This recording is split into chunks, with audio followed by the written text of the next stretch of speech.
And hello, movie lovers, and welcome to the show. With me today, I have my good friend Charlie with me. Hello. And today, we also have Cisco again with us today. Last time he was with us, we actually did a couple of movie reviews. We actually did Freaky. Then after that, we followed up with doing Wrong Turn, the reboot for the 2021 horror movie.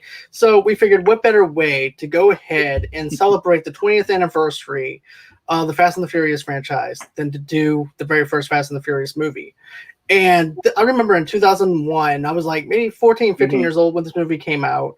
I remember all my friends trying to soup up Mitsubishi Eclipses. I also remember my friends also trying to do, matter of fact, I remember also too, Honda Civics being a big thing over in my high school as well, trying to soup those up and things like that. Yeah. So the Fast and the Furious definitely had a huge impact on my youth and everything as far as the franchise goes. And it's unbelievable to know that it's been 20 years since the very first Fast and the Furious movie came out, and this franchise is still going today.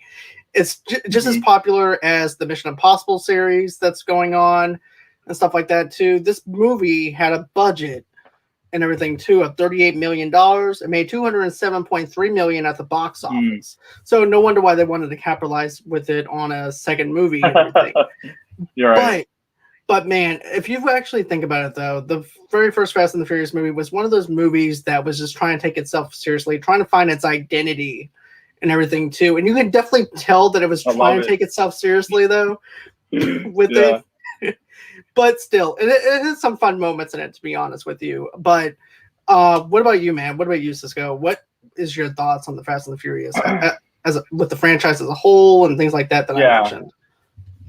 Yeah, I was a little bit younger than you, so I wasn't at like driving age yet when this came out. But I do remember like the moment of like, you know, there was like plenty of video games, like race car video games and stuff, you know what I mean? And I think it kind of brought culture to like the mainstream, even though like you said, like people were already like souping up you know, Civics and stuff like that on their own in the streets and whatever, and street racing was a thing. Like you didn't really see that in movies. And so I do think it's funny that like the movie is like a Point Break ripoff at the end of the day. Which I didn't really realize until I got older and I saw like Point Break and I was like, oh, so this is just Point Break with cars. But at the same time, like I think it's like one of the most rewatchable movies. Like I don't know, it's just like they used to play it all the time on TV, and so I've probably seen this movie like 20 times, honestly, like just because bits and pieces here and there, and I would just like leave it on, and it's like it's just a good movie to have on in the background, it's because it looks really good. Like you forget, like it does take itself very seriously, but in all honesty, like I do think the filmmaking is really well done. And I think even the acting parts where they do take themselves too seriously, like with Vin Diesel and Paul Walker, it almost has aged better because it's like a meme. Like you can laugh at it, you know what I mean? Like you can laugh at it, and it works either way. Like you're laughing, you're having a good time. You can enjoy the street racing, like the super 2000s, like with the music and like the way like the women are shot and everything. It's like that's very true. Of it. But I kind of love that about it, like because the Fast and Furious franchise is so like different now. It's so like out of control. They're going to space for the new one, for God's sake, and like to see like 20 years ago that you know, it just started with street racing and Paul Walker wanting to do like a Donnie Brasco undercover movie, and he got it with this one. Like it's kind of amazing, honestly, that it worked as well as it did. But yeah, I love this movie. Just it's I guess you could call it a guilty pleasure, but like I don't know. Like I said, I do think the filmmaking, everything, and the cast is really good in this one. And they did kind of pull off that balance of like, you know, making an entertaining street race movie, even though I think like the cop part element doesn't really work 100%, especially like in the end, like at the end, it doesn't really work for me still. But like everything outside of that, I think is still good, and I have no shame in saying that. I like this movie. I think it's a good movie out of the franchise. It still holds up to me. Yeah. What about you, Charlie? Like when this movie first came out, it was like the 2001, so I was 9. I was like so pumped for this movie that, and then the first time I watched it when my parents finally rented it from Blockbuster, I fell asleep during it when I was a kid. So I didn't pick up watching this one specifically until I've seen the older ones or whatever, and that's when I was like, okay, I was starting to get back into it, and then I watched this one. I wasn't much of a fan of it, to be honest. I thought it was kind of boring. Like you said, it's like, I mean, and then just to watch it just now, 20 years later, it, for me personally, it doesn't hold up compared to the other ones. Like, but I remember the promotions for this. Like, this movie was one of the big key plays for Universal at that time when those old promo DVDs come out, like the music, the dun dun dun, like they show like the Mummy, Jaws, like Fast and the Furious was a part of it, and then I think for me, what really got me back into the franchise, because I watched the second one. The second one's not great. I didn't see Tokyo Drift. It's a spinoff or whatever. The fourth one, Fast and Furious, which when they brought the cast back for it, I was like, okay, kind of intrigued on it. It was entertaining. I enjoyed it. And then what the movie when it really picked up for me was Fast Five. Like Fast Five for me is what really got me back into the franchise, because Fast Five, if you haven't seen Fast Five, there's a couple Fast and Furious movies you should watch. I recommend watching Fast Five, because Fast Five is awesome. Like, you get the Rock. It's the best one. It's the best one. Like, I think for me, 5, 6, and 7 were my favorites in a row, because they were so good. Like, 5 was awesome because you got the Rock in it, and the Rock's got his one F-bomb in the movie. You give it to the Rock, and the Rock's hunting these guys, and it's just, of course. The sixth one was great too, and then the reason the sixth one's so great is because the ending brings the whole thing full circle with Tokyo Drift, because everybody's thinking Tokyo Drift is like, Tokyo Drift was at the point where it's going to be direct to DVD, and then we kind of thought the franchise was dead.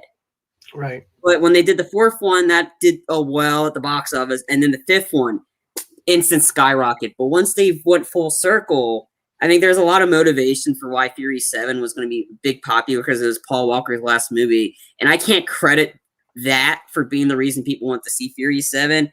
I think the ending of 6 was what really, that cliffhanger ending, when they revealed Jason Statham was the one that killed Han.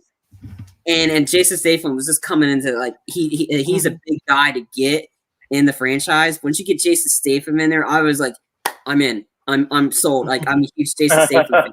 But him as the villain that has to take on, and then you got Kurt Russell in Furious 7, and Kurt Russell was great in it. Like, all the pieces they put together for Furious 7, it was fantastic. And it's one of the few movies that actually did write off the character well. And then we'll get into that later. But yeah, I mean, but Fast 5 is what really got me into the franchise. This one, yeah, it definitely was a Point Break remake, like ripoff. Like, and the time and piece between both of them is, I wasn't a fan of Point Break. I liked aspects of Point Break. Like, I loved Keanu and I loved Patrick Swayze. Those are the two chemistries I love between them.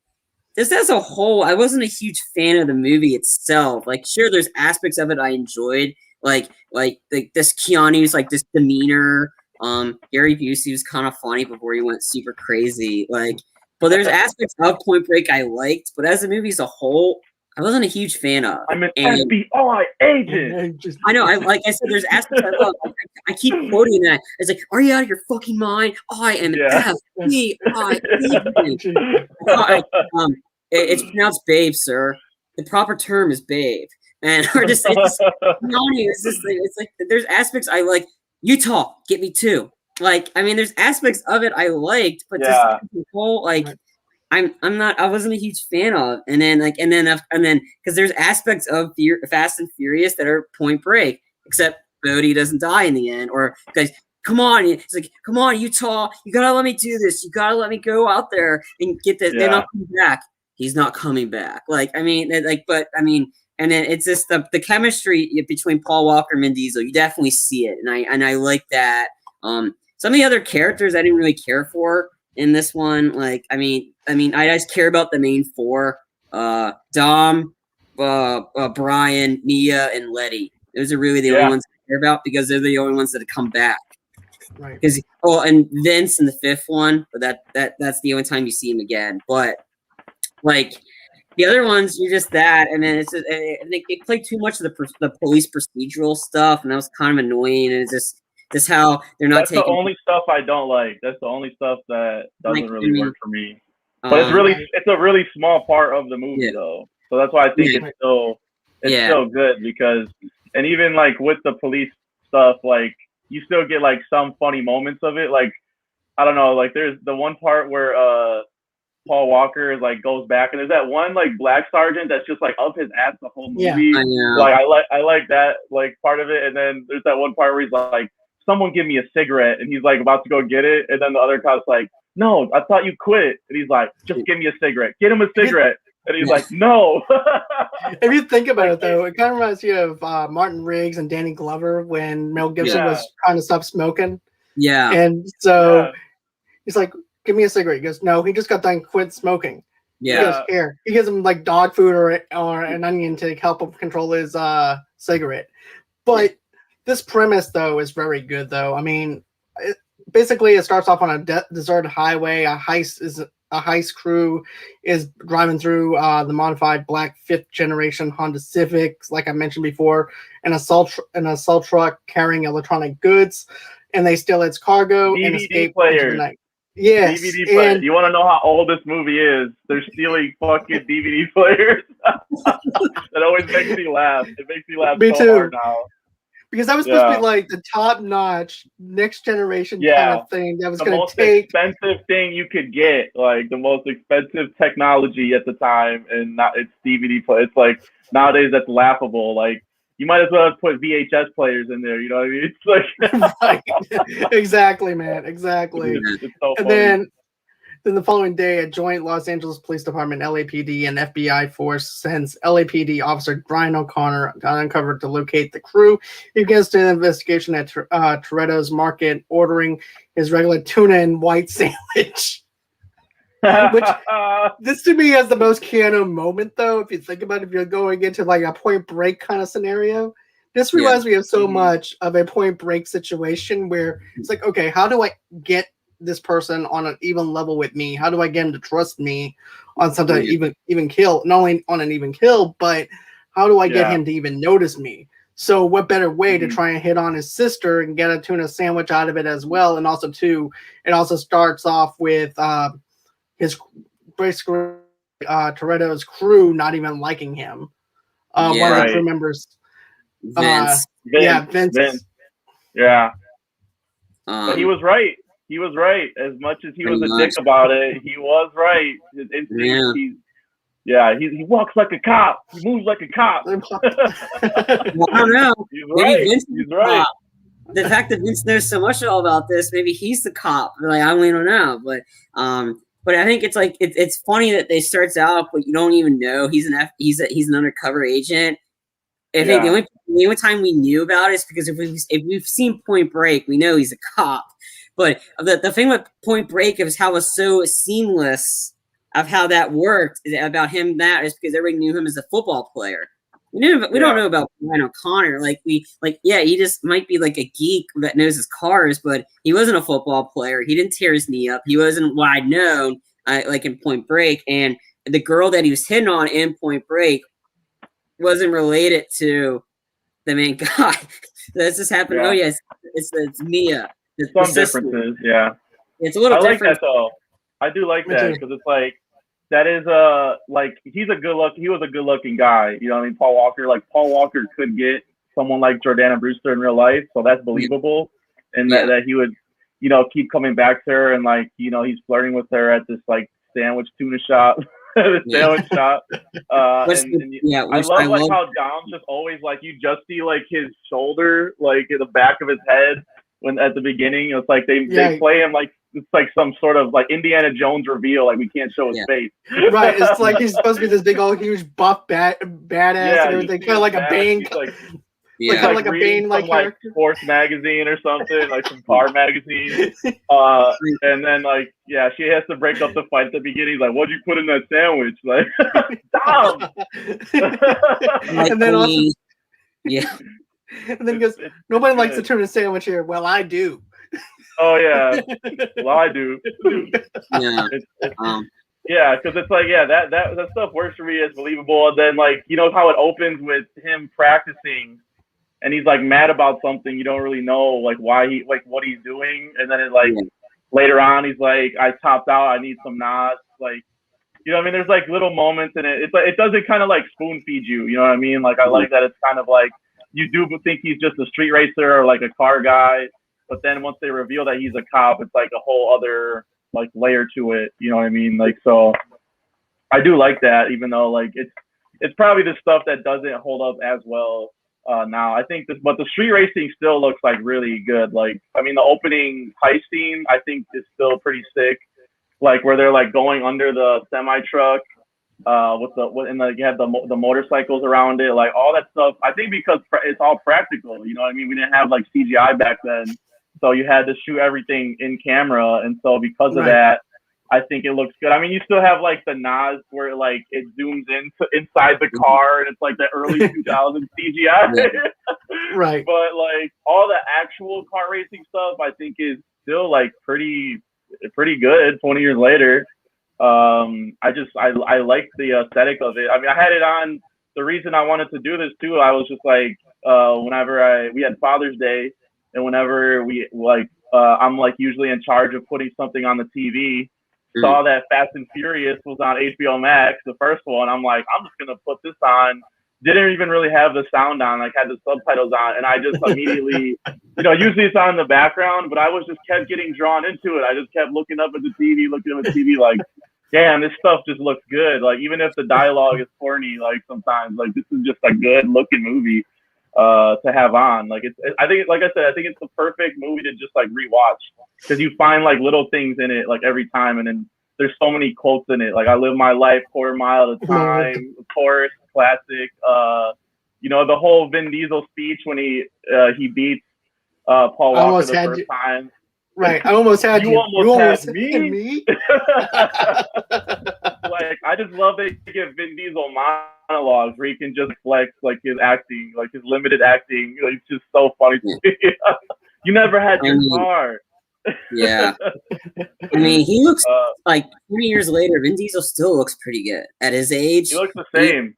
I know. Yeah. And that's good. I mean, all the stuff that look what he's doing now. He's like jumping from trains, like all the stuff that they're doing now. How he's able to, I mean, and again, like I said, I think for me, I just felt a lot of it was very cringeworthy 20 years later. Then again, I'm not a huge fan of this one. I liked it later on.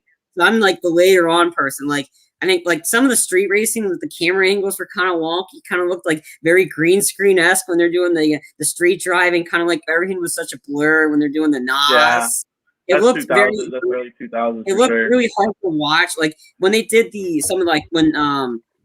when Letty was driving the car under the truck, that was cool because that looked practical. That did. Yep. Some of the street racing was kind of, like I'm not a huge that whole semi scene at the end still looks really good. Like where they have to get Vince. He's hanging off of with his arm, all bloody and stuff. Like I think that looks pretty good. I don't know. Yeah. I do like some of the later ones too, but like I do miss the street racing aspect of it. Like Fast and Furious is not about cars anymore. They pretty much stopped caring about cars after like the third one, and so like that's why like I do kind of like have a soft spot, I guess, because I grew up with the first three. It was like kind of my teenage years or whatever when I was watching these the most. But I still do like see all of them in the theater because they're like action movies now, or like they change it up. Like the fifth one's like a heist movie.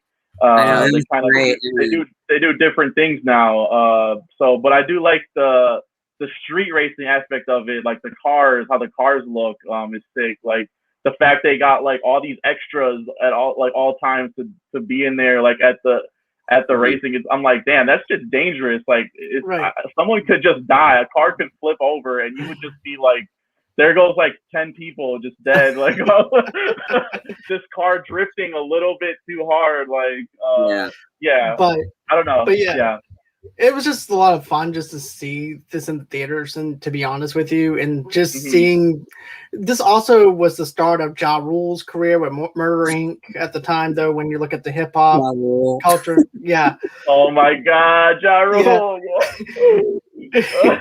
I still say that he sounds like a Cookie Monster when he tries to rap and everything, but but He can act.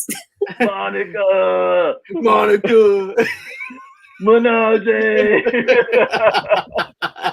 And then I like it too whenever he like loses. He goes, because she's like, when I lose, this is yours tonight. And then he goes, and then all of a sudden he goes, Monica, you didn't win. You didn't Yeah. win. It is Fuck you then. But I liked how when we first see the street racing and everything, it seems like everybody has their own theme, kind of. Like when we see Ja Rule, for instance, we hear a background song of a Ja Rule song for the Fast and Furious soundtrack. Yeah. Yep. And so I thought that was actually pretty cool. And then there's also a little Easter egg of Ludacris and everything in the background of Lydia's room, where it's area codes. Yeah. The song. Yeah, I noticed that this time too. I was like, oh my God, that's so crazy. They play a Ludacris song in this one, and then he starts being the franchise in part 2. Right. So I did notice that. Yeah. So that's actually pretty cool on pop culture on how that was set up and everything too, which I actually have some respect towards that area. Yeah. But I thought the street racing itself was pretty cool with, like you mentioned, with the NOS, whenever they press the NOS thing and it shows the NOS going through the electronics and stuff like that. And also too, the electronics at the time, we thought that shit was dope and everything too. We thought that was like the greatest. Oh my God. I love the guy playing the video game, the street racing video game, like before the race, of like, this guy just like eats shit car racing. Jesus. Right. But it's so good though. But it's so funny, but so good though too. And I remember too, like in the making of it, it's like okay, this is another thing too that I remember on the making of it, because we don't have rear view mirrors in our movie. There is no rear view mirrors. Mm-hmm. So that was also another thing that they mentioned though too in the making of it. But I liked it when, of course, we see Brian's boss just say, hey, look, man, you have 2 things in NOS here. You have a heavy foot, Brian. You do not need NOS. He goes, I need 2 of them. Yeah. You can blow yourself up. You can blow yourself up. And even Jesse says the same thing, too. He goes, even Hector, he comes over to him. He goes, man, you have enough NOS to blow your own self up. Yeah.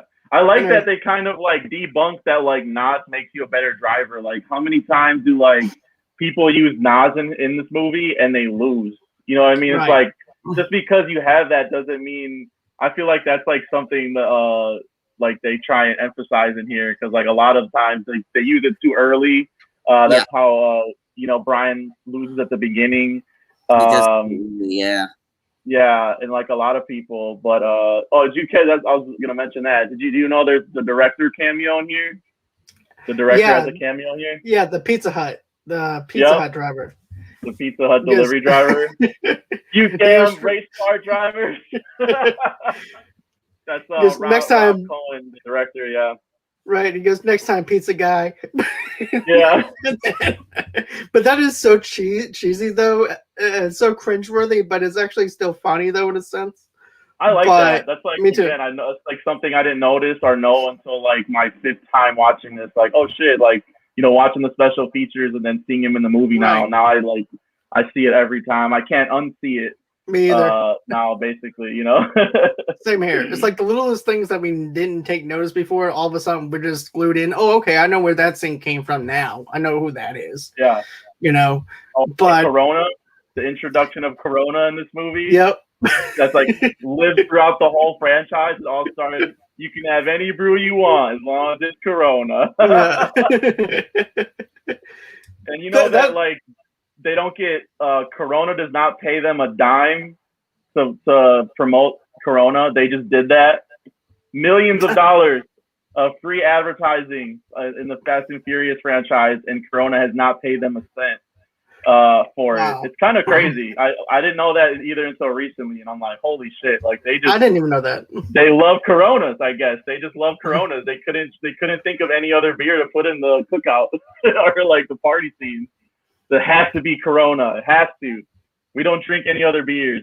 I don't know. It's crazy, man. They love Coronas. I don't know what it is. Let's see. Brian is another thing too, though, is this is also too where Brian winds up doing the wager of the car and everything too. Pink slips. And yeah. Pink slips and everything. And then of course he winds up losing. And then also too, he also blew his engine and everything because of the fact that he had the because he had the NOS in the car. And then at that point, that's when we see the cops. And then of course we're on this high-speed chase, and then all of a sudden we see Dominic park his car in this little garage. He grabs his jacket like he's in classic move. You got to park it in the parking structure. Right. And then no one's going to recognize me because I have this jacket. So I'm just going to put this on. He sticks out so hard. It's like he does. Vin Diesel cannot go undercover for shit. Like, no sorry. His run too always makes me laugh. He is not a good runner. Like his form is very stiff when he tries to run away from the guy. I couldn't tell if that's his jacket or just like he's just so big he can't look good like running. Right. And then that's Brian's in to get close to him, to get in his good graces. Exactly. Yep. But what about you, Charlie? I mean, what do you think about those scenes? Well, I want to go back to the street racing part of it when you guys were talking. I wasn't a fan of that stuff, to be honest. Earlier on, I'm not a huge fan. I liked it as the series progressed. I think when the technology's different, like, I mean, some of the race quality has improved. I thought the race in 5 was between Han, Tyrese Gibson, when the $1 million quarter mile. Hence the whole quarter mile stuff. Anyway, like I thought that was a little bit better. Yeah. I thought the driving aspects improved as we progressed for the series. Like I said, I think the 6th race between Letty and Dom in London, that was cool looking. Like just the two of them racing in London. I think for me personally, I liked it as like they kind of got rid of it because I liked more of the actiony kind of stuff, and that's what I enjoy. Like I thought, like I said, 4th one had some pretty cool racing kind of stuff in it, like to get to work with Braga to get in Braga's crew that racing. But I thought I liked it better as the series progressed because it's not all in street races. And then it's funny seeing Hector from the very first one. He shows back up in Fury 7. He shows up in Fury 7 and Letty sucker punches him. I'm like, dude, you still race like a bitch or whatever. Just a line like that, whatever. The funny thing about that actor, though, is the fact that he'll play Hector in every single movie. Yeah. But I do like that. But anyways, Charlie, go on ahead. Tell me what else. Sorry. So I mean, that's just me personally. Like I said, I mean, the first Fast and Furious movie I watched in theaters. I was working at a movie theater at the time, and that was my 3rd summer there. Is when Fast 5 came out, and like I knew of it because I saw the trailer. I was like, okay, this might be pretty cool. And I read up what happened in it, and I'm like, okay, I got to see this movie. And I watched it, and then I loved. And then I think I saw that twice in theaters. Like Fast 5, it was just so good, like for me, and that's what got me hooked onto the franchise. Specifically because I on that, and then the Dom rock fight scene for me, that's what sold us. The two of them, just the tension build up between the two, and they just wail on each other for a good 2 minutes. That's a good fight. That was a great fight. But anyway, and I mean, I think like I said, I didn't like the whole Asian rival gang in this one. Johnny Tran, because didn't really nothing happened from it. They just live on. You need a villain. You need a villain to take down. And it's like it's a red herring because Brian thinks that it's Johnny Tran that's stealing all these DVD players. You know what I mean? And then he doesn't want to believe it's Dom, but it is Dom.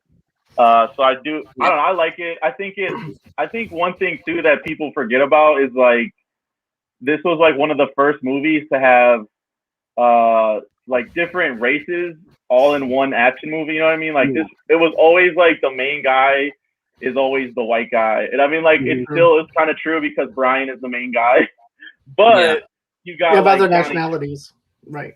yeah, but you got like Johnny Tran and like his crew, and then you got like you just said Hector. You got like Ja Rule. You got like, and you look at like the crowds, all these things, and it's like there's literally a thing called race wars in here, and I'm like, this is like very intentional like casting that they did here, and I think that's why the series it's so popular now because I mean like yes they changed it to action and all that stuff, and it's like crazy like CGI now and everything like that, and like some like that looks better, but like this is the first one where like they didn't have to do that. You know what I mean? But I think they kind of were onto something with this one that like, you know, people, different people street race, you know, I mean, even in the third one when they go to Tokyo, it's like they understood like that's a big part over there, like a big thing. So like I think they do a good job of like respecting like like different cultures and including them.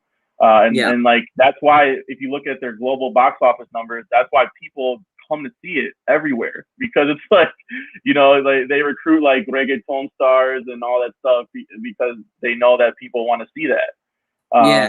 So yeah, I do like that about it though. Like I do think that's like a cool part of it, and they take out the I forget the dude's name, like the smart guy in the crew at the end too, and I was like, oh shit, now they had to get the revenge. That gave them the motivation. Like now we got to take down Johnny Tran officially after this one. So I think like some of those stunts at the end too. Like I mean, I'm thinking of all the practical races and stunts. Like they have the when Dom and Brian are driving, and there's that guy in like the Ferrari. Yeah, and he's like smoke them, and they just like race on the track. Like I like that part.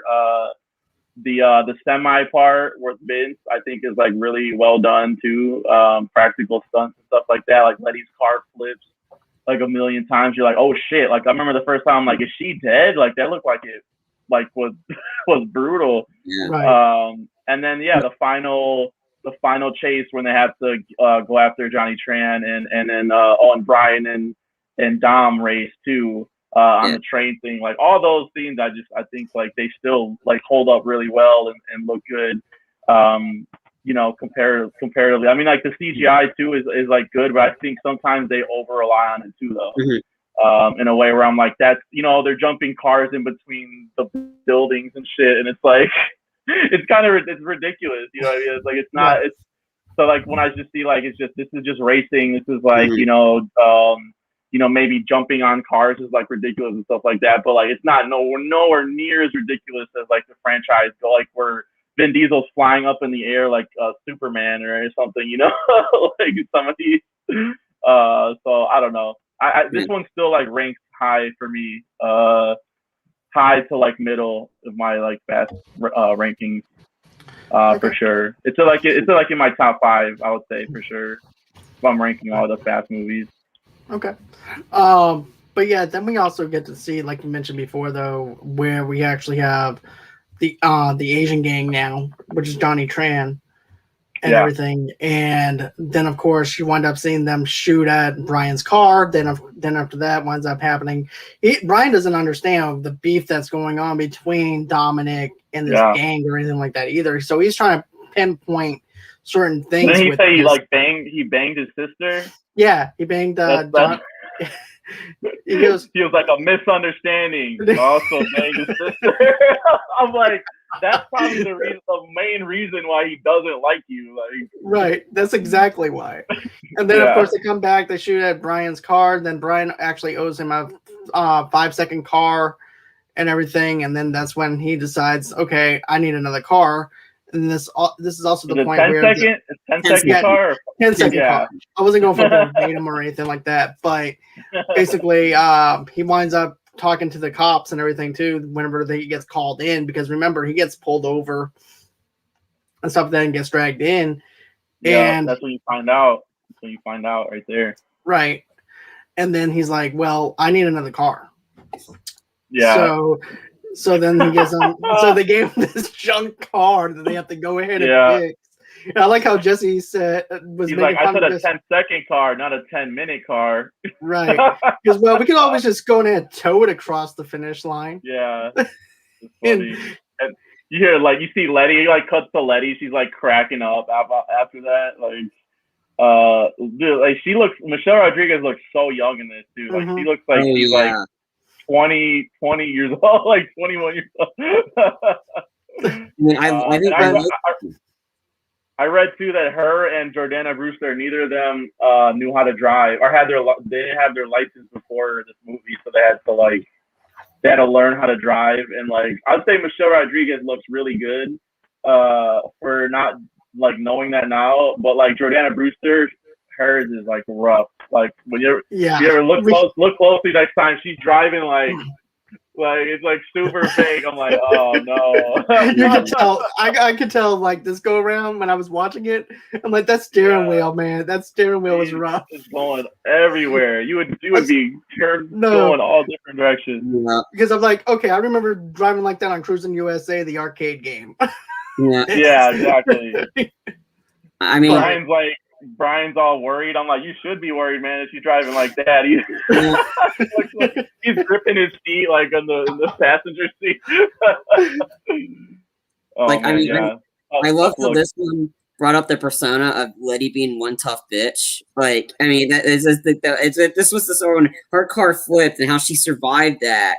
And how her characters progressed. Like, I loved how they did her character justice as the series progressed. I mean, just all the common theme is, man, that's she beat amnesia.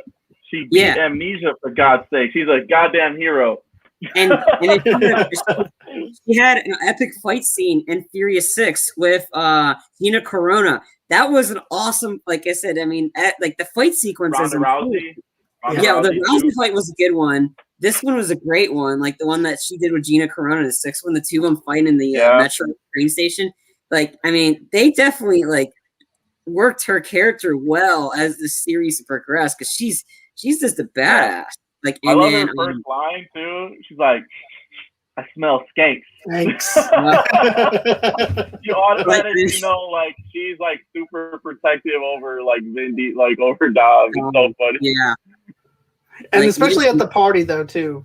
Yeah. She's like, and Dom's like, so what girls do we have? Right, remember? Give me a massage. Also too, man. Also chairs now. Like, it's just very controlling with him. She definitely wears the pants. She wears the pants in their relationship. Yeah. Then also too, what girls do we have here? Get upstairs now. I need a massage. Yeah. Yeah, Dom seems like interested, or like he doesn't want to be tied down, and Letty's like, no, it's like, me or no you're one. mine, you're mine, yeah. How instantly that changed when the 4th one came along. How instantly that changed, and how he was like he wanted to be with Letty, and it just that's sparked the story, and it's just like that's what I But yeah, that was, there was parts of it that I thought were funny. Crap, I lost my train of thought. It's okay. That's all right. But no, that was actually. Let's see. The matter of fact, the damaged car that I was bringing up earlier was a damaged 1994 Toyota Supra that they actually souped up. Mm-hmm. What is that? Look inside. Yeah, look inside, and they're like, "Okay, we can work with this." Do this. And then Jesse's like, "Well, if we have like $10,000, but we'll get there." Right. And parts overnight. Next thing you see is overnight parts and things like that. Yep. And then of course, this is also too during the time that the cops are going to try and make a move on Tran as well. Yep. Because after the party and everything, he winds up having a date with Mia. Brian winds up having a date with Mia at that Mexican restaurant that what's his name was going to bring him to. Vince was going to bring her to. He's and like, "What's that Cuban restaurant you were going to take me to?" He's like, "Yeah, you could take me there." I was like, "Oh shit!" Ooh. I mean, he was being such a dick at that point. I was like, someone had to put him in his place. At that point, he was just being so over. Even though he was right, and then like Dom's like, you can have his beer, like, because then he was like, "Why'd you bring the Buster here?" The Buster,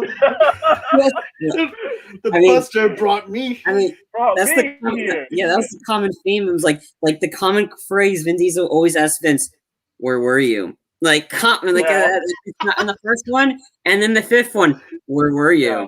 Where are you? And then how Vince is always like, he's very sneaky about he thinks he's sneaky, and then Dom is the only one that catches him. I'm like, yeah, you should have come clean. Like, I mean, it's just so funny. Like Vince, he's right, but he's always a dick about it. If he's not such a much of a dick, Dom would have listened to him. I don't know. And he keeps having the thing for Mia, but Mia always likes. She just has a thing for cops. That seems to be the thing. I think if he was less of a dick, she honestly could have gone on a date with him. I think he just was playing it all wrong. He's too aggressive. You know what I mean? Like, you can't. He wasn't gonna go to the sandwich shop every day and like just sit and talk with her. Like, he'd be like, let's go tonight. Come on, I don't want to waste this. And she's like, no, like, ew, like, get out of here. All the mesh shirts too. Maybe she didn't like the mesh shirts he was wearing. He had like 5 different mesh shirts that he was just like in rotation. Early 2000s fashion for you there. Exactly. I did think that, like, it came with like some of the cringeworthy stuff was that final shootouts, like when the guys on the motorcycle were shooting the machine pistol, how they're shooting everything, but yet you see Brian's car all perfectly fine, like no bullet holes, nothing in it. And the bullets were just like, and they're shooting everything but their car. I just thought that was kind of like it didn't like add up 20 years later. It's just kind of like, oh, okay. He's not, but when Brian shoots it, he's shooting a lot of bullets, but it's actually going directly in the guy. And it's just like, okay, I see where this is going. You're gonna have the Asians intent, the Tran group miss purposely, but yeah, they're shooting everything else but Brian's car, and Brian's car is perfectly fine. But I think the crash of Dom's car, like hitting the car. I mean, that was a really cool practical effect, because that you see that and like, oh damn, his car got screwed. Hence, his car is always cursed. That car, Brian, happened to it. Like, it's just it's a cool. I love when it blows up too. The NOS, you can see the green fire. Yeah, that always it still like looks impressive, because I just like, that's something I never think about. You know what I mean? I just think of like it should just be like red, like orange fire, but then it's like, oh, the reason it blew up was because of the NOS, and it like turned it like blue green. Like, I don't know, it always looked cool to me when they shoot it up. But I guess it's nobody's car. It's just like shoot it down. Yeah, they shoot everybody else's cars. Like, they're shot. All the other cars got like windows broken, but Brian's car is fine, and Dom's car is fine, except until when Dom crashes it. But I just didn't like Brian's choice of color scheme. I mean, if you're trying to blend in, you don't want to have like bright green or orange, or the bright green. Yeah, or the green. I like his cars later on, like a bluish kind. He goes from greenish orange to about blue as the series have progressed. And I think I just like the color. Like, I mean, at the times the cars were quite cool in 2001, but as the movies progressed, the cars have gotten cooler looking and better looking. And that's what I like, how they progressed in terms of the technology for the different cars they used. I wasn't a huge fan of the orangey car with the green in it, or the green car, because I mean, you're trying to fit in and you're trying not to be flashy, but you choose the green car. I'm gonna have to disagree, man. I have to disagree. He is trying to blend in, but he's trying to blend into the street racing circuit. You know what I mean? If you look at all the cars at the beginning, they're all like, that was the thing back then. It was like wild colors, the logos that they would like print on the side, the lights under the chassis and everything like that. Right. Like, that was just like the style. So I actually like his cars, like both of them in there, and I prefer the dope looking colors and stuff in the first 3, because like, to me, that's more street racing. Like, as the series progresses, they just get more like, monochromatic, like with one color. Like, they just look like regular cars you could buy. You know what I mean? And like in these ones, it definitely feels like they souped it up. They put work into these cars. Like, that was the most important thing. So I don't know. I like the cars and like his choice. I mean, Vin Diesel's like car too is like the iconic. Like, now he still like drives that shit. Like the I forget what kind of car it is, but like it has the engine sticking out. I mean, it's like a Dodge something. I mean, I liked Vin Diesel's car. I'm not a huge fan of the color scheme of it. Like Dom's car, the black or the iconic color car, like the darker colors. I like that one a lot. I mean, I think for me, I just didn't like his I think I like the green one better than the orange one. But that's just me personally. Like, I mean, and I like Letty's cars because she's been more towards Dom. Like she's always been the muscle bound cars, not the earlier ones. Like I think that's just me personally. Like I said, I like Dom's car. I just didn't like the other color schemes. But that's just a 1970 Dodge Charger. That's what Dom's driving. Yeah, I mean that's a sweet car. I mean, yeah.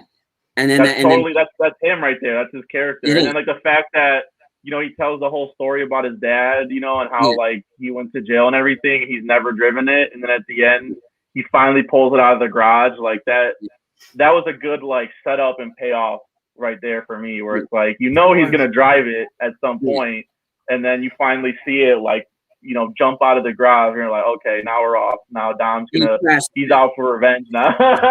And he crashes it. Like that's why I'm always so scared to drive this car, and you're not paying attention. He crashes it, and it flips right over Brian's car. Brian's they beat the train though. They beat the train. That was sweet. Yeah. Like they both at the same time beat the train. Yeah. But the train was actually pretty cool. But the color schemes for me actually worked though because of the fact that he's not. Yeah, because here's the thing.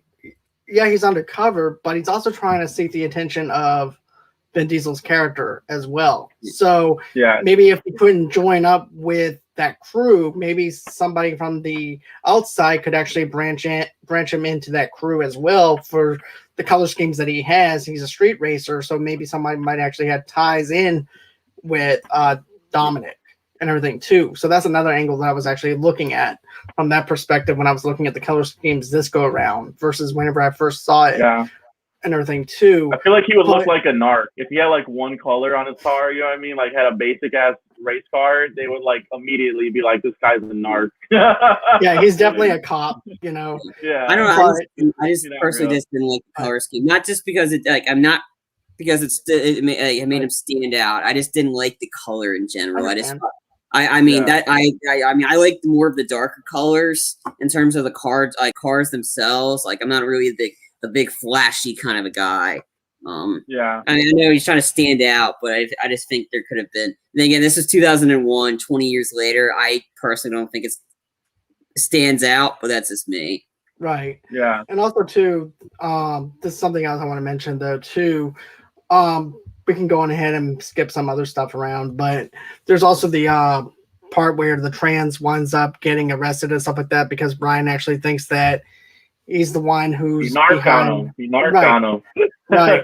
And then after that happens, we find out that, of course, that it is Vin Diesel. And, of course, the cop winds up saying, are you sure that you don't think it's Dominic that's actually doing it and you're not blindsided by your sister Mia? And that's when, of course, Brian winds up going total of course, Brian winds up wanting to kick the cop's ass. And then after that, we go into the whole entire race wars stuff. Yeah. Which I really liked. Yeah, I like that scene too. I like the race. I wanted to mention briefly about the Brian and the trans. Brian was hesitant on the trans. He saw it, but it's the dumbass sergeant that went ahead and did it anyway. So it was the sergeant that did it. Brian was like, yeah, like he was still telling me, give me more time, and they're rushing it, and that was the problem, and that's why. So Brian narked on him, but he kind of did it because he was still hesitant. But I just said it because I like when Vin Diesel said, the line, I never knocked on nobody. At the racecourse, he gets so mad. He beats up Johnny Tran so bad just for calling him a narc. Like, right. It's so crazy. I didn't do it to nobody. Nobody. Johnny Tran so much that he went to go overtake the White House. Because the guy that played Johnny Tran was the one in Olympus that took over the White House in Olympus Has Fallen, Rick Yawn or whatever. Oh, okay. So I think of him as the villain in Die Another Day. That came out around the same time. The Bond with the diamonds in his face. Yeah. I forgot about that. He's also the guy in He was also the bad guy in the 2 G.I. Joe movies. The one that went Yeah, against. that was the other one I think about. Yep, G.I. Joe. Yep. Not the first one. The first one was crap. The second one was better. The one with The Rock. Right. That one was better. But- Because he killed Channing Tatum off in the first 5 minutes. But here's another thing that I wanted to talk. You know how you were saying, Charlie, that it was actually the cop's fault, the sergeant, but also too. Remember, Brian was actually sleeping with Mia. Mia wakes up. He says, "Who are you talking to?" He says that's the wrong number, but he gave them the go ahead to do it. Yeah. And everything. That's so true. really, it's actually Brian's fault that they did it. He's like, give us a yes if you want, if we should move in. He's like, yeah. he just wanted to go back to Mia. That's all it was. He goes, yeah. I think it was a hesitant yes. It was like a yes, but then again, it was also kind of a no. Like he's still hesitant because he didn't expect them to. I think you're right. I just want to sleep with this chick again. Like, yeah, whatever. Do what you have to do. I have this hot chick in bed right now. Right. I'm not thinking about police work. I think one of the flaws, one of the parts I don't like when they raid Johnny Tran's house is that Paul Walker is like in one of the SWAT suits. Yeah. And like if this was a real raid, he would never be in the raid because he's undercover. So like even though he had like the mask, like even if he recognized him from the eyes, you know what I mean, or whatever, like you could just blow your cover, just be in there, or like you say something, he recognizes your voice. Like that's just one thing I'm like, that would never happen in real life. No. Like you would either be undercover or you would be on the SWAT team. You would never be like in both situations. Also, I think that was just Paul Walker. Like, I want to wear one of those SWAT things and like SWAT outfits and like hold a machine gun or like an assault rifle. Also, too, though, the way that the sergeant was looking at him and then giving him the thumbs up, I'm like, come on, that's pretty much like right on the nose that it's him. You know, he could have, he should have been in like the van outside or something. He could have been like, you know what I mean, surveillance, or they could have easily had him in the scene, but not like in the SWAT like raid. Like that always like sticks out to me. Like that's like, no, you would not you would not be in on the raid. You can definitely tell Brian wasn't having much fun being a cop once he started getting in with the family. Like it's just Brian has more fun going outside the law. Like I mean that's right. Like, that's, the whole series, that's what he does. He just always breaks the law. He has more fun. He like how's it feel to be. How's it feel to be on the other side of a wanted poster? I mean, and but it kind of helps him in his advantage too, because he's a cop, but he's on the other side, so he knows everywhere, like how you're gonna catch him, and that's what adds. I miss Paul Walker too. I agree with that comment. Yeah, I do. Right. I mean, me too. I've liked him so much in this series because he was like perfect for the role as Brian O'Connor, and like he was Another Paul Walker car movie that I enjoyed, Joyride. It's a good horror thriller. Love that one. Candy Paul Cane. Walker. Yeah. Yep. And he's also in the movie. The guy who voiced Candy Cane is also the police, like his upper like chief or whatever. Same guy. I forgot about that. Okay. Yep. It's just the chemistry between Vin Diesel and Paul Walker is just it's there, and that's what you like about like two main stars being able to work well together. I mean, you know the bond the two of them had as the movies progressed, and it's such a shame to see the way how he died. It's just a tragedy. I know. It really was. I mean, he was so good in the last point, though, they had a beautiful send off though, at least. Yeah. I did not think they were going to be able to pull that off in that one. I was really nervous when that movie came out. I don't know about you guys, but I was just like, I don't know how they're going to, like, because he died before it was over. Yeah, I was worried. When I saw them in theaters and how they ended it, I thought it was perfect. Like a with perfect the Wiz Khalifa song in the plane in the back. They didn't kill him off. That's what I was worried. They're going to kill Brian O'Connor off, and that's what I was like. That's what I was worried on the most.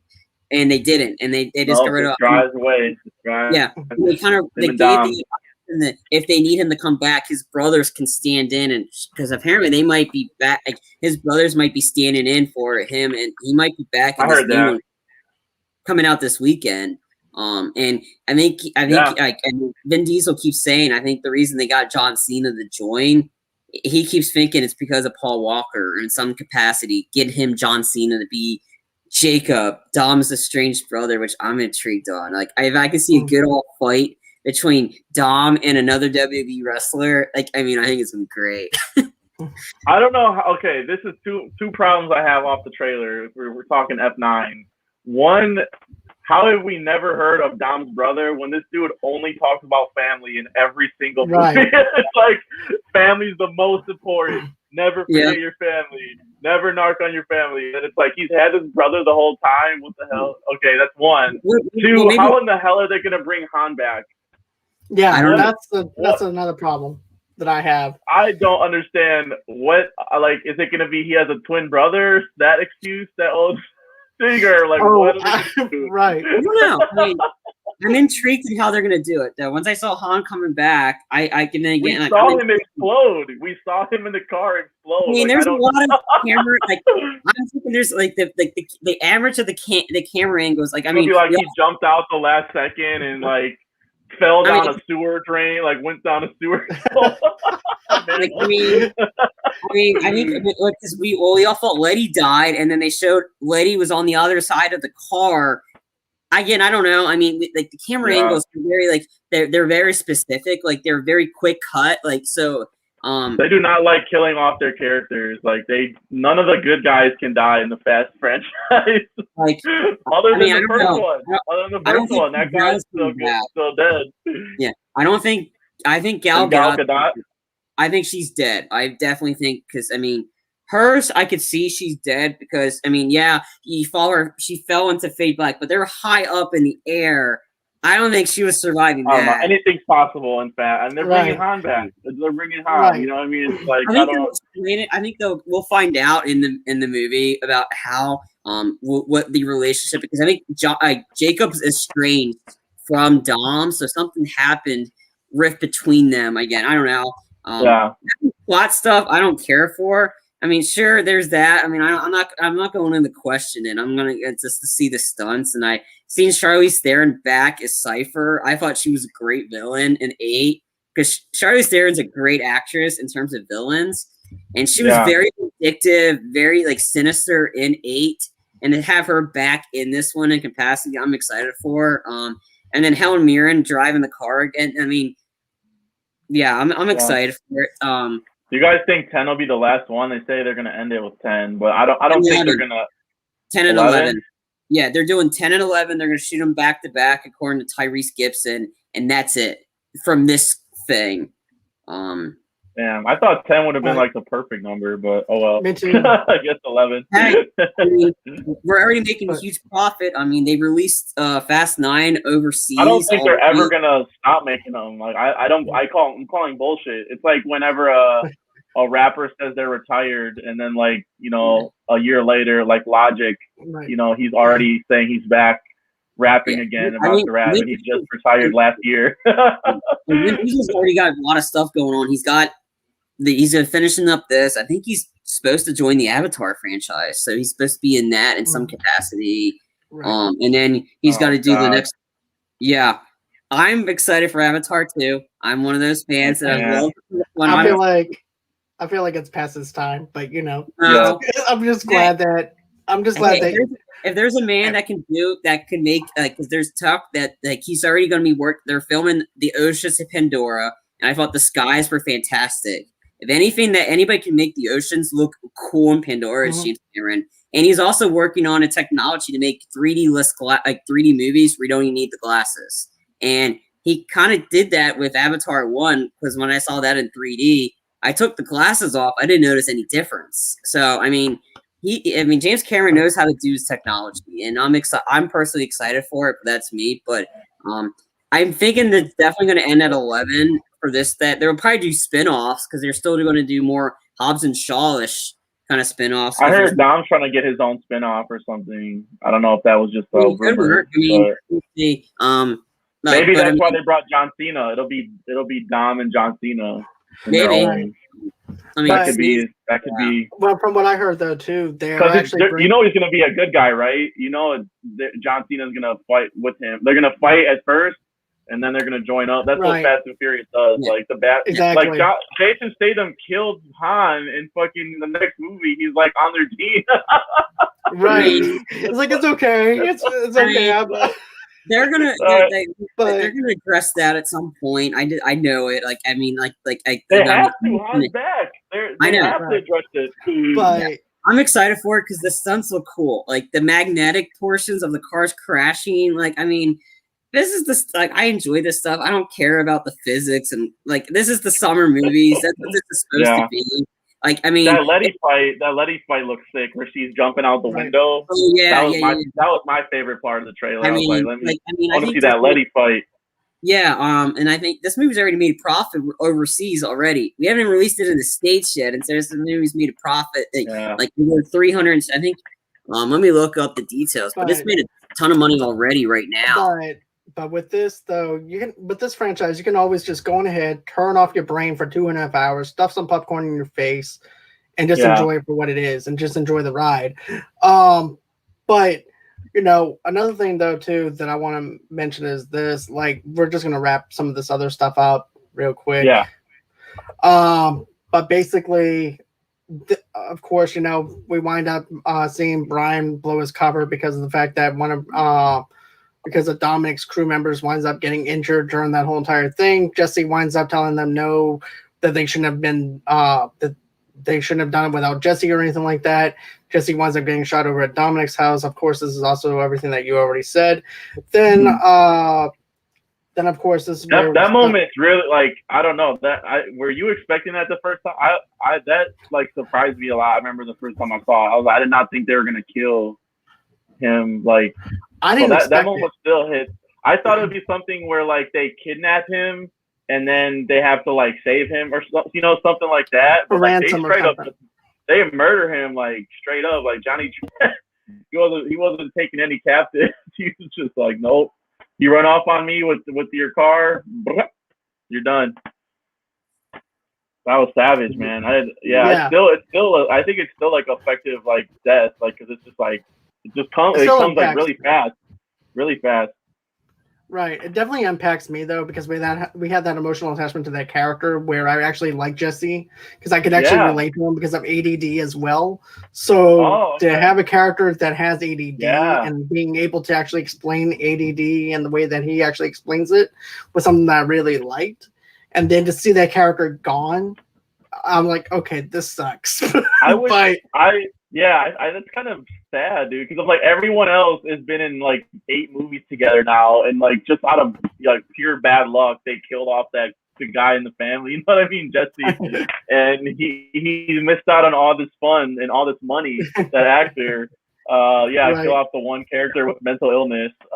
But yeah, I mean that explanation though, that's a pretty good something about the engine calms me down. I'm like, I mean, I think we all have that like. I'd say probably movies is mine. You know what I mean? Like that's why I love talking about movies and shit. Like we all have that one thing that like calms us down. So yeah, that was like impactful death though for sure. Like I didn't think they were gonna kill him off. He's just like a scared. He's not a gangster. He's just a scared little dude. Like who he's smart. He works on cars and can't get into college because of ADD and stuff like that. So. Yeah, it's a sad death. That's the first major death in the Fast franchise.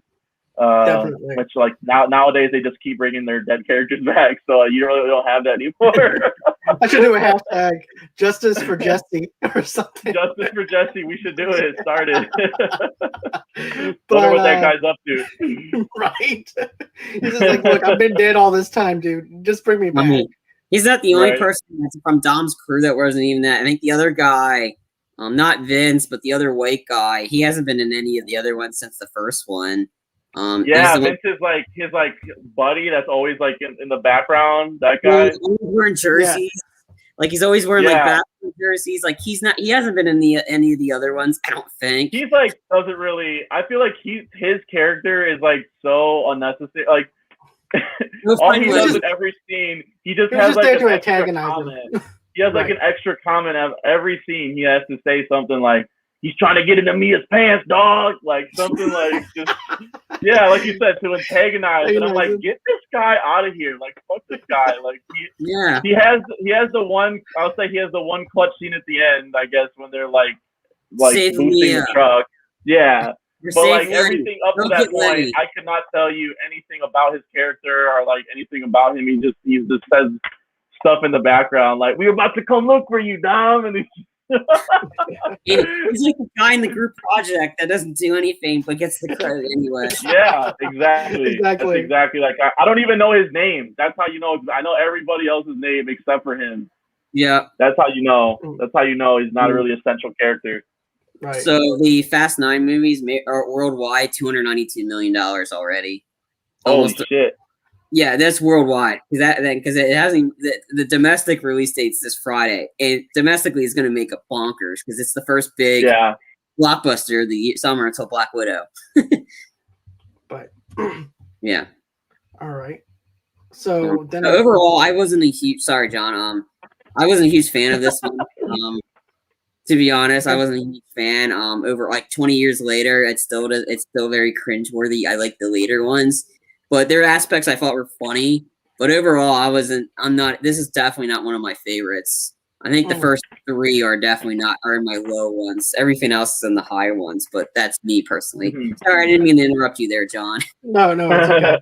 But I think we pretty much said what we needed to say about it as far as the movie goes and stuff like that. I think we covered it. Oh, did you guys know too? This is one other thing I did not know. 20 years of me watching this movie, I did not know this.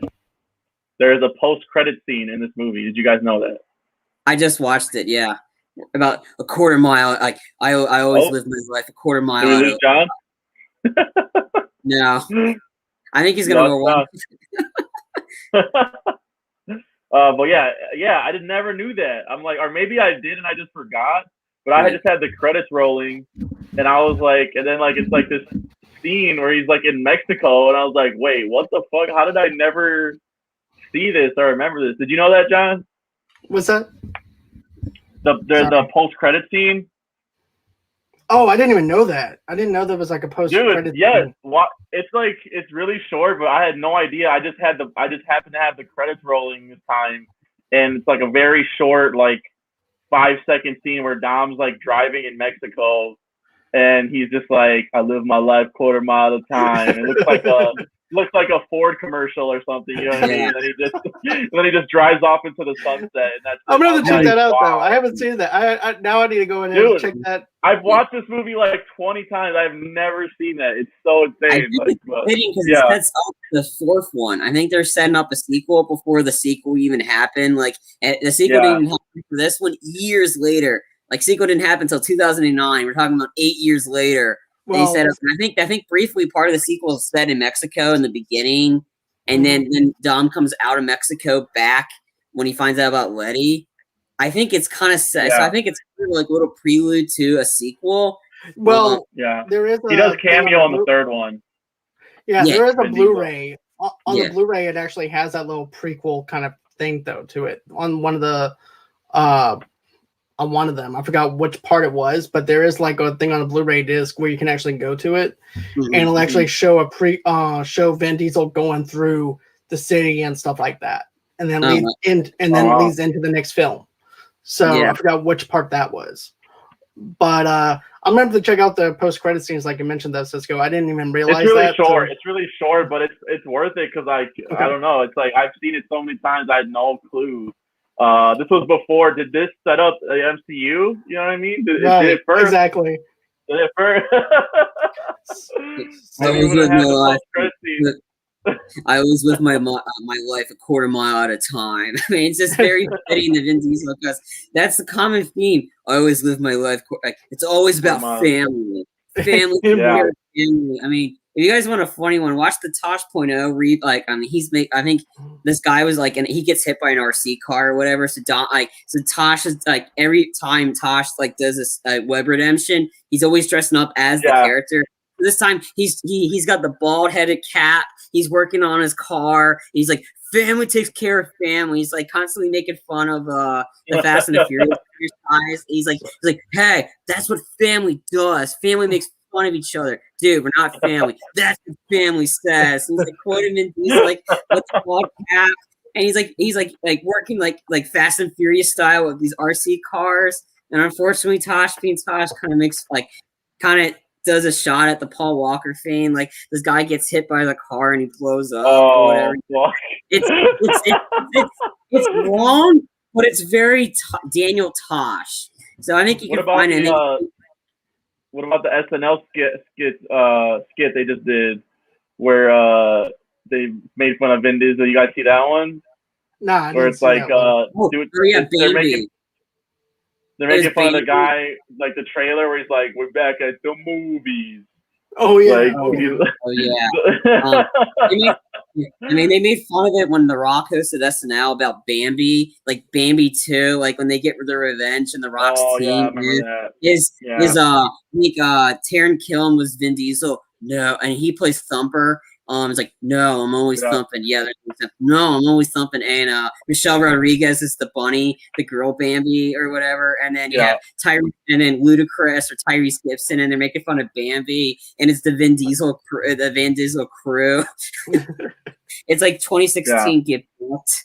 So I guess one other nitpick about the end too that I feel like could be better is when like Paul Walker kind of reveals that he's a cop.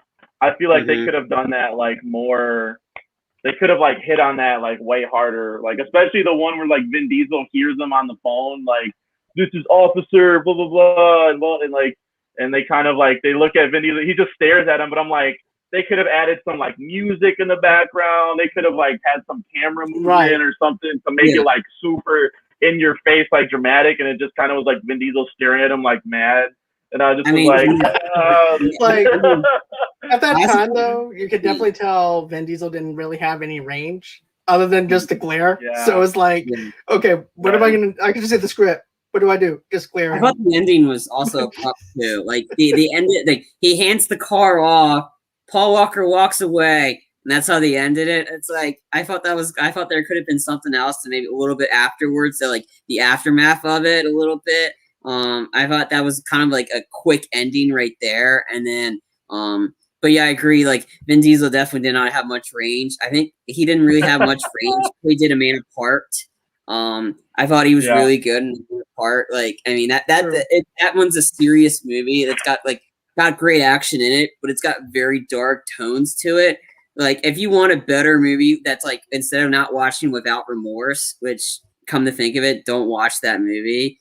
I would watch A Man Apart if you want a better like killing of a family member or a wife, not the way they did in Without Remorse. A Man Apart definitely did that in like a brutal, most intense way, not as campy as the other version. Let's see. Is that with Vin Diesel in it? Yeah, A Man Apart was in Vin Diesel. A Man Apart came out in 2003. I never saw that one, but I have it on my list because I just never saw it. It's an intense movie. Like he's a DEA agent, and then like I think then a raid on his house, and then somebody and then he loses a loved one, so he's trying to get revenge, and it's very dark, it's gritty, it's got some serious cool action sequences, and it's very Vin Diesel, bald with a beard, so it's kind of funny seeing him with a beard. Like I said, I think because when John and I did our review for Without Remorse, I kept mentioning A Man Apart a lot throughout the review because the raid on the Michael B. Jordan John Clark's house was kind of campy. It was kind of cheesy. The one that they did in A Man Apart is way more serious. Like that one is more serious. The other one's kind of campy, but I mean, I haven't seen A Man Apart. I mean, there's some really creepy stuff involved later on in it that I kind of wish they could took out. To be honest, they didn't need that. But in the overall part of it, though, it's intense movie. If you're looking for something to watch, I've seen most of his movies, honestly. So that's like one that I haven't gotten to yet. But yeah, I'll watch it. All right. So, is that everything that we wanted to cover as far as the Fast and the Furious goes and stuff like that? I think we can Yeah, just all do like. I think Charlie, you did your final thoughts, right? Like I can. yeah, I did. Okay, I'll just do my final thoughts, I guess. Like I was saying, like this came out like at a very like very specific time, and it's very 2000s. I just watched. I took my dad to see Top Gun for Father's Day Oh, yesterday, cool. and like when you watch that one, I think like I can understand why some people don't like the first Fast because I'm not a huge Top Gun fan either because it is so 80s. It's so cheesy 80s, like every single scene, every song, everything in there. It's like so specifically 80s to where I wasn't born in the 80s. You know what I mean? Yeah, the volleyball scene. It Like was so volleyball. aside from the fighter, like the jets or whatever, like I just don't care really about the characters or anything like that. So it's tough Yeah. for me. But this one, like I like I said, I've just grown to kind of love it just over the years, just because the rewatchability factor, the car racing and like practical stunts, the fact that this was the start of this whole franchise, and it's like such a small scale. It's like DVD players, and like now they're racing like tanks and like scuba. Like what was the 1 in 8, like the whole submarine or whatever. Yeah, like they're doing all this crazy stuff now, and like I do like some of it. But I'm pretty like I think the newer ones are kind of spottier for me.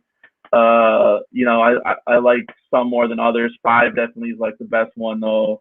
2, 3, and 4 definitely though are kind of like at the bottom, near the bottom for me. But yeah, like this was probably like in my top 5. Like it's somewhere in the middle probably. But I do still like it. I do think like they kind of didn't put themselves in a corner. They left it open with like Vin Diesel and Brian, which was smart. And like I don't even think they knew that that what they were doing. Certainly didn't know this was going to be a franchise back then. But like just all the stuff that they did with Brian and Vin Diesel's relationship and setting up Mia and Letty to be what they are in the franchise now. Like now now the franchise is its own specific actiony thing. But like this one, I do like revisiting a lot just because of the car racing and even some of the more cringeworthy like aspects that don't hold up. I think are pretty funny to look at now, and so like I think it kind of gives it like a certain charm, which I guess you could say about Top Gun too. But I think this is like more action happening, more you have to get to the end of Top Gun for there to be any like shooting or anything. You know what I mean? Like it's not really there's not really a lot happening in that up until that point. So like this one, I think you start off with a race. There's a race in the middle with race wars. There's the semi stuff at the end and Johnny Tran stuff. Like there's a lot of action here to where even if the acting's not that great, you can just turn your brain off, like you're saying, and you just watch the stunt work and everything like that. And I think Rob Cohen, like, to his credit, it looks pretty good, like other than some like CGI, NOS scenes and stuff like that. Like I think just the practical car racing, you just can't beat it. Like there's something about having it actually in the camera and not have to be CGI that I can just do. It's just a personal preference, I guess. Like I can always tell it's fake, and it just never really works for me. Like seeing it practically. So that might be why this one's higher. And I love the cars. I love the colorful cars like that they have in this one. It continues in Too Fast, Too Furious. Certainly Tokyo Drift with all those colorful cars and stuff. So I just think it's a very period specific. It depends on what age you were when you saw it and what you prefer more in this franchise. But I think that's the great thing about this franchise is that they've adjusted like what they are many times. They've kind of like just kept going with the punches. Like some are not as successful, some are better than others, but everyone has like their own favorite, their own least favorites, and I think that's what makes it an interesting franchise. But yeah, I still like this one. I think 20 years later, like this is a solid action car movie. Okay. So Yeah. my final thoughts is this. Here's the thing. This movie will hold memories with me and everything since I was in high school. Still does. Yeah. I have memories of my friends watching it and things like that. Like you said, we didn't know that this was going to be a huge franchise. They didn't know it was going to be a huge Yeah. franchise the way it is. And that's why they ended it on that cliffhanger, because of the fact that they didn't know what they had and didn't know how to really probably end it. So they just ended it on that cliffhanger. And then, of course, nobody's going to stay for a post-credits scene to look at Vin Diesel going into Mexico or anything like that. So, but, this movie is just fun, to be honest with you. It's one of those movies. This franchise is just fun as a whole, to be honest with you, where you can just turn your brain off for 2.5 hours, stuff some popcorn in your face, drink some soda, and then just enjoy it for what it is. And with this one, the special effects in certain areas does not hold up that well. But as far as the chemistry with the actors and the actresses really holds up for me. And then also, too, the other special effects thing that I liked, like I mentioned, was the whole NOS thing where the NOS is going through everything. The color schemes work for me. Yes, it's a ripoff of Point Break, but if you get rid of that part and then just enjoy it for what it is without having the whole Point Breakdown on it, it's just an enjoyable entertainment movie where you don't have to worry about anything at all. And you have an emotional attachment to a character that winds up dying. You have love, you have action, you have drama, you have all this stuff rolled into one movie. And it's not a perfect film and by a long shot, but in a generation of where we saw this in 2001, it holds up in a place in my heart to where I actually can go back and rewatch it again. So on that note, where can everybody reach you at, Cisco? I do. You can catch me on Stereo at Misfit_Minded and Facebook, Instagram, Twitter under the same handle. I do a show though. I do 2 shows every week on Stereo there. One is called Movie Buffs. That's every Friday, and this week we're doing Hobbs and Shaw. That's where we talk action movies on that show every week. So it's really fun with my co-host Shani B. And so we thought, we were like, Hobbs and Shaw, like, let's do it for Fast 9. And so that's going to be a lot of fun. I really have fun watching that movie. Speaking of this franchise and just having fun with it, like that's one that's a guilty pleasure for me. And then that one. Yeah. And then every Saturday I do a show called Saturday Matinee this week, and that's when we pair 2 movies together and kind of review them. And so we're going to be doing Justin Lin's first film. It's called, or one of his first films, called Better Luck Tomorrow. And he's the director of a lot of the Fast movies. He did Fast 5, Fast 6. He's doing Fast 9 and 4. Yeah. So in Tokyo Drift. He's done a bunch. So we're gonna be doing that, his first movie. I've never seen that, one of his first movies, and then the new one. I guess Han is in that movie too. And so I was like, oh, we should just do that. Just it'll be fun to visit that and see how that holds up. So I do that on Stereo, and you can catch us at Sat Matinee Pod on all social platforms. And then last thing, I do a YouTube show called the Anorax Entertainment Podcast. And you can catch that at the Anorax Entertainment Network, and that's every Wednesday on YouTube. So yeah, and then my personal social, you can catch me at just Rampage_Misfit. That's on Twitter. So yeah, all that stuff, all that good stuff. All right. And everybody, you guys can go on ahead. Follow us on Facebook at Movie Lovers TV Lovers Unite on there, underneath the same name on Pinterest and on Instagram. Also, too, go on ahead and get yourself an audio-only episode of this episode and many more of our stuff that we do where you guys get your podcast from. Another thing, too, is tomorrow night, I might actually be doing Too Fast, Too Furious tomorrow night, or we might wind up doing X-Men Dark Phoenix review tomorrow night, just depending on who's Too Fast, Too depending on our Furious. schedule. Yes. So Better movie. Yeah. We're trying to do the franchise. Ejectocito, cuz. Yeah, exactly. John and I figured, since we're doing the first one, let's do the rest of them. I'm like I gonna said, watch them too. I'm probably gonna watch them. So am I gonna be able to finish the franchise before I see 9? No, but I mean, we're gonna get that, and then so that will be tomorrow. We don't know. We could be pushing it. Right. And then Wednesday is our Loki after show. And then so that's Wednesday. Thursday, hopefully, Sean and I are going to be joined by my good friend Sean. We're finally going to do Rambo First Blood Part 2. Because we're doing our Rambo review series. So we're hopefully going to do it on Thursday. I think we're getting to because John and I did an early review for Rambo First Blood. Now we got the boring ones to deal with. Let's get to the manly stuff one. Yeah. So You guys could skip Last Blood. Like no one cares about that one. I love it. That came out on my birthday. It came out like the weekend of my birthday. I went with my good friends to see it. Was it like there were I aspects hate Last I Blood. enjoyed. I hate it. I'm sorry. I mean, I love Kill on what he did to the last guy. I mean, it's definitely Rambo-esque. I mean, it is what it is. First Blood's good. First Blood's solid. I like that one. I hate First Blood. That's me. I love What? Last Blood. Yeah. Opposites the whole show, Charlie. Right, What is this? exactly. No, that's all right. That's all right. Everyone has different. My co-host, for Saturday matinee, like that was one thing I wanted to do. Maybe Fast 5 and Fast 9. He hates like all the Fast movies. So I had to convince him because we're doing Fast 9. I'm like, all right, we'll do Fast 9, and then we'll do his first movie that's nothing to do with it. And so I kind of had to. I met him halfway, but he's not into any of the Fast. But he said he's never seen Fast 5, and I'm like, dude, it's like the fucking best one. Right.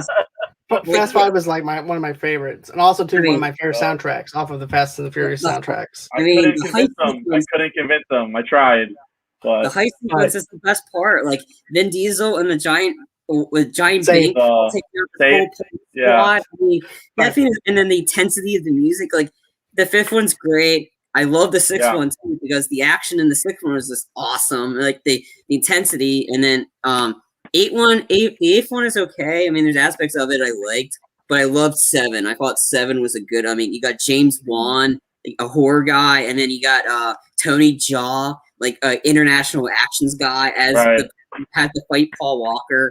Plus, you got a homage to John Woo in it with Paul Walker on a cart with a machine gun, like shooting and sliding. Like that was a very John Woo homage, and just anyway. Okay, it's okay, but another thing too, guys, is if you guys want to donate to our page, how do you do that? You just go to gofundme.com/movieloversunite. Then for all your entertainment needs and wants, just go to movieloversunite.com, and then after that, you can go on ahead and follow me on Twitter at movieloversunite. And underneath the same name on Stereo, Movie Lovers Unit over there. And of course, if you're a sponsor and would like to sponsor us, or if you just want to be on the show or anything like that, just go on ahead and send me an email at movieloversunite@gmail.com. And that's everywhere that you can reach me at. And always until next time, guys, it's been real, it's been fun. Can't wait to do this again. And bye-bye.